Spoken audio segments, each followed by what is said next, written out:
మీ జీఐఈటీ ఇప్పుడు జీజేయుగా మారింది. 2000కు పైగా ప్లేస్మెంట్స్, ఐపీఎం, కేపీఎంజీ వంటి సంస్థలతో ఇంటిగ్రేటెడ్ కోర్సులు, యూపీఎస్సీ కోచింగ్, అడ్మిషన్లు ఓపెన్.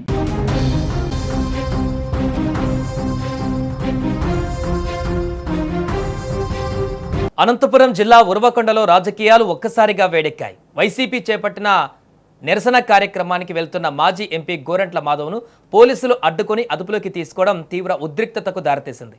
మరోవైపు పెనుకొండలో మాజీ మంత్రి శంకర నారాయణను కూడా హౌస్ అరెస్టు చేయడంతో రాజకీయ వాతావరణం మరింత వేడెక్కింది. అనంతపురం జిల్లా ఉరవకొండలో గత కొన్ని రోజులుగా 21 ఎకరాల భూమి వివాదం రాజకీయంగా చర్చనీయాంశంగా మారింది.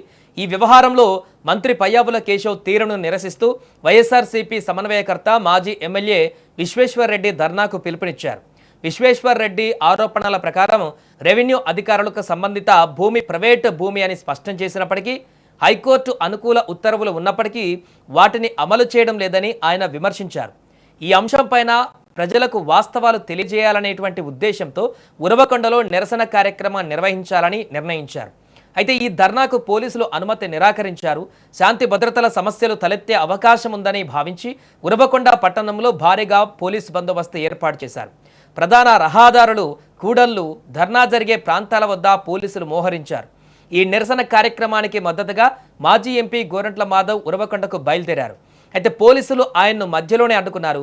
వైసీపీ నాయకుల వాదన ప్రకారం ఎలాంటి అవకాశం ఇవ్వకుండా గోరంట్ల మాధవ్ను పోలీసులు బలవంతంగా అదుపులోకి తీసుకొని అక్కడి నుంచి తరలించారు.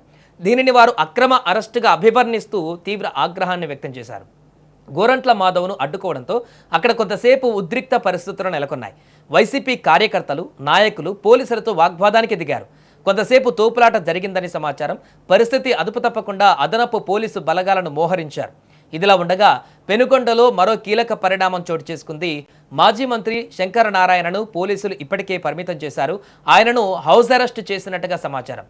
ఉరవకొండలో జరుగుతున్న నిరసన పాల్గొనకుండా ఆ నిరసనల్లో ముందస్తు చర్యల్లో భాగంగానే ఈ నిర్ణయం తీసుకున్నట్టుగా తెలుస్తోంది. ఈ పరిణామాలపైన వైసీపీ నాయకులు తీవ్రంగా స్పందిస్తున్నారు.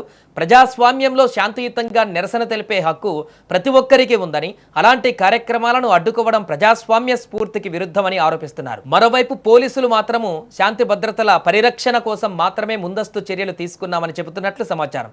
ఇలాంటి అవాంఛనీయ ఘటనలు జరగకుండా నిరసనలకు అనుమతి ఇవ్వలేదని తెలుస్తోంది.